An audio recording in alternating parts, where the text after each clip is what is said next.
runtii sharaf weyn ay noo tahay maanta in aan marti gelinayno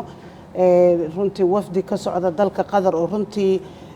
kulan taariikhi ah ay la qaateen ra'iisul wasaaraha waxaan runtii aan halkan ka dareemaynaa hawlihii hore u socday mudane ra'iisul wasaare oo bishii July aan ku tagnay Hobyo iyo Baraawe oo aan uga hadlaynay dhismaha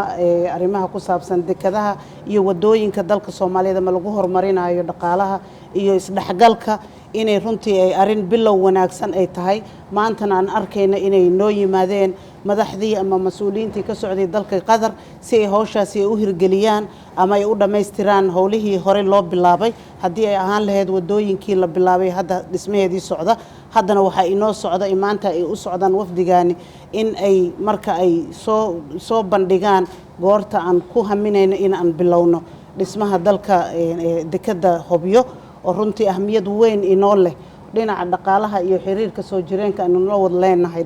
dalka Qatar taasoo runtii xiriirkaasi ay badin doonto dhinaca shaqo abuurka dhalinyarada ama horumarinta bilicda wadanka ama horumarinta dhinaca shaqaalaha ama shaqo abuurka dalka taasoo runtii ahmiyad weyn inoo leh